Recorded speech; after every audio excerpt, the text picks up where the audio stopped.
ಸಂತೋಷ್ ಲಾಡ್ ಹೇಳಿದ್ದಾರೆ ಕೋರ್ಟ್ ಸೂಚನೆ ಕೊಟ್ಟಿರ್ತಕ್ಕಂಥ ಜಾಗದಲ್ಲಿ ರಾಮ ಮಂದಿರ ಕಟ್ಟಿಲ್ಲ ಅಂತ ಒಂದ್ ಕಡೆ ಹೇಳಿದ್ದಾರೆ, ಮತ್ತೊಂದು ಕಡೆ ರಾಮ ಮಂದಿರ ಕಟ್ಟೋದ್ರದ್ದು ಕೂಡ 40% ಅವ್ಯವಹಾರ ಆಗಿದೆ ಅಂತ ಹೇಳಿ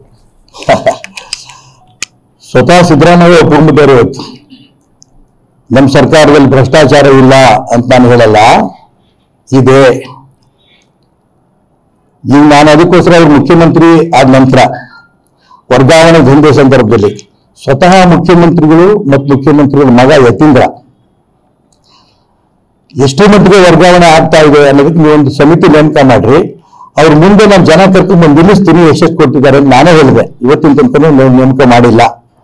ಅದಕ್ಕೋಸ್ಕರ ರಾಮ ಮಂದಿರದ ಬಗ್ಗೆ ಮಾತಾಡಂತ ಯೋಗ್ಯತೆನೇ ಯಾರು ಸಂತೋಷ್ ಲಾಡ್ ಯೋಗ್ಯತೆನೇ ಇಲ್ಲ ಅವರಿಗೆ. ಯಾಕೆಂದ್ರೆ ಮುಂಚೆಯಿಂದನೂ ಕೂಡ ಆ ರಾಮನೇ ಕಾಲ್ಪನಿಕ ವ್ಯಕ್ತಿ ಆತ ಅಂತ ಕಾಂಗ್ರೆಸ್ ಇಂದವರು ಸುಪ್ರೀಂ ಕೋರ್ಟ್ಗೆ ಅಫಿಡವಿಟ್ ಕೊಟ್ಟರು. ಅವರು ಕಾಲ್ಪನಿಕ ವ್ಯಕ್ತಿ ರಾಮ ಅಂತ. ಮತ್ತೆ ಇಲ್ಲಿ ರಾಮ ಮಂದಿರ ಕಟ್ಟಲ್ರಿ, ಚುನಾವಣಾ ಸಂದರ್ಭ ಬಂದ ರಾಮ ಮಂದಿರ ಕಟ್ತೀವಿ ಅಂತ ಹೇಳ್ತಾರೆ ಹಂಗಂತ ಮಾತನ್ನು ಹೇಳ್ತಾ ಇದ್ರು. ರಾಮ ಮಂದಿರ ಕಟ್ಟಕ್ಕೆ ಶುರು ಮಾಡಿದಾಗ ಕಟ್ತೀನಿ ಅಂತಂದ್ರು, ಯಾವಾಗ ರಾಮನ ಪ್ರತಿಷ್ಠಾಪನೆ ಆಗುತ್ತೆ ಡೇಟ್ ಹೇಳ್ತಿಲ್ಲ ಅಂದ್ರು. ರಾಮನ ಬಗ್ಗೆ ಭಕ್ತಿ ಇರೋಂಥವ್ರು ಗೌರವ ಇರೋಂಥವ್ರು ಯಾರೂ ಕೂಡ ಈ ರೀತಿ ಟೀಕೆ ಮಾಡಕ್ಕೆ ಇಷ್ಟಪಡಲ್ಲ. ಹಾಗಾಗಿ ಸಂತೋಷ್ ಲಾಡ್ ಅವರು ಈ ರೀತಿ ಹೇಳಿಕೆ ಕೊಟ್ಟಿರೋದು ಅವ್ರಿಗೇನು ಜ್ಞಾನ ಇಲ್ಲದೆ ಕೊಟ್ಟರು ಅಂತ ಹೇಳಿಕೆ ಅದು. ಮಂದಿರ ನಿರ್ಮಾಣದಿಂದ ದೇಶದಲ್ಲಿ ಬಡತನ ಹೋಗಲ್ಲ ಅಂತ ಯಾರು ಹೇಳಿದ್ರೆ ಇದೇ ಹೇಳ್ತೀನಲ್ಲ, ಈ ಮನುಷ್ಯರು ಏನು ಗೊತ್ತಿಲ್ಲದೇನೆ ಅಜ್ಞಾನದಿಂದ ಮಾತಾಡ್ತಾ ಇರೋ ವ್ಯಕ್ತಿ ಆತ. ಸ್ವಲ್ಪ ಜ್ಞಾನ ತಗೊಂಡ್ರೆ ಒಳ್ಳೇದು.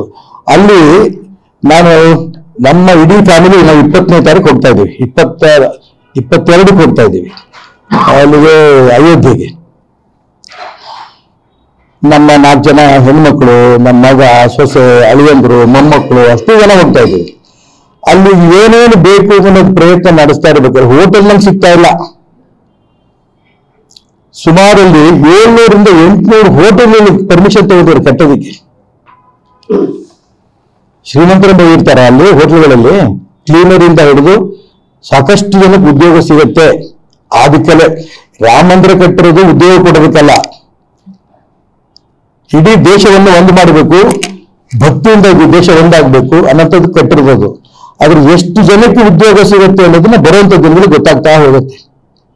ಅಲ್ಲಿಗ ಇಡೀ ದೇಶದ ಭಕ್ತರಲ್ಲಿ ಬಂದು ಸೇರ್ತಾ ಇರೋದು, ಅಲ್ಲಿ ಕಾಣಿಕೆ ಹಾಕ್ತಾ ಇದ್ದಾರಲ್ಲ, ಅದೊಂದು ರೆಕಾರ್ಡ್ ಸೃಷ್ಟಿ ಆಗ್ತಾ ಇದೆ. ಯಾಕೆ ಬರ್ತಾರೆ? ನಮಗೆ ನೆಮ್ಮದಿ ಬೇಕು, ಈ ದೇಶ ಒಂದಾಗಬೇಕು ಅನ್ನೋ ಉದ್ದೇಶ ಎಲ್ಲರೂ ಬರ್ತಾ ಇರೋದು.